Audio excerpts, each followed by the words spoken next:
I think we had a few moments. The first was the US game in Toronto. That was a massive moment for this group, because that was a moment where they really did bind together off the back of the adversity of Haiti in the World Cup. I thought that was a moment where, we showed that we could walk the talk.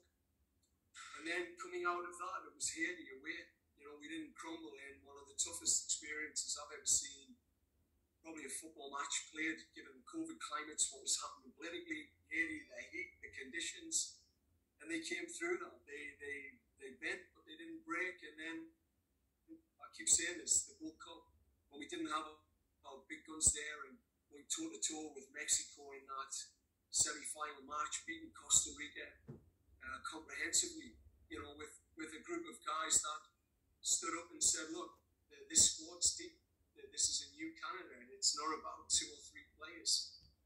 I think there were big moments, and I can't not mention, I think Fonzie's goal against Panama. I mean, that really just, I think it got the country to believe that we can do this. And when that belief's there, you stop believing anything can happen. So all the things that are in front of us now, there's so many things we can achieve in this 3-game window. The players know what they can achieve. We've got 3 missions. We've got 3 separate groups of guys that are clear on this game, the game in Toronto, and the game in Panama. Each one of them has massive significance for this program. Thank you, John. Thank you. Thank you. Joshua, followed by Chris Jones.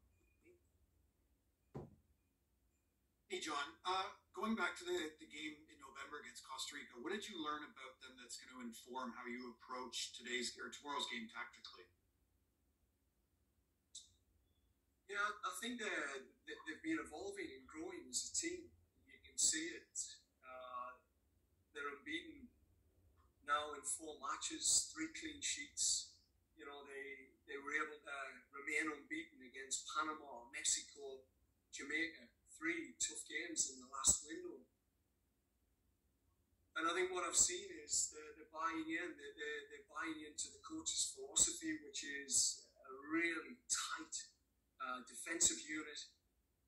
And then you look at what they've just done. They've suspended their league for 2 weeks. They've been in a training camp now for 10 days, training twice a day, getting organised for this game. So, the Costa Rica I've seen in November, I think it's going to be very different to the one we're going to experience in San Jose. And they've only lost 1 match in San Jose. So, this group of men, they know this is probably, given the circumstances, the toughest match they're going to play in this octagon. They've got a massive purpose, which is to stay alive. And my group of men, they know they can qualify in this game. And that's what we came to do. You mentioned some numbers that stuck out to you. You didn't really like some of the numbers from your January window. What were some of those numbers, and what did those kind of reveal to you?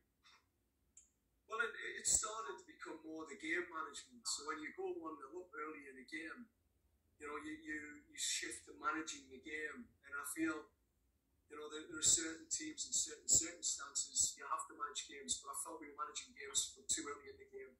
We were conceding too much pitch control against Honduras, and calling on Milan too often. A lot of that was we were too direct under their high press, which just led to a transitional game with the quality that we have in this camp, with Estadio back, Atiba not suspended for any of these matches. I think we can get greater control on these matches and impose a more attacking identity. Even if we go a goal up or 2, we want to make sure that that's a growth area for us. Thanks, John.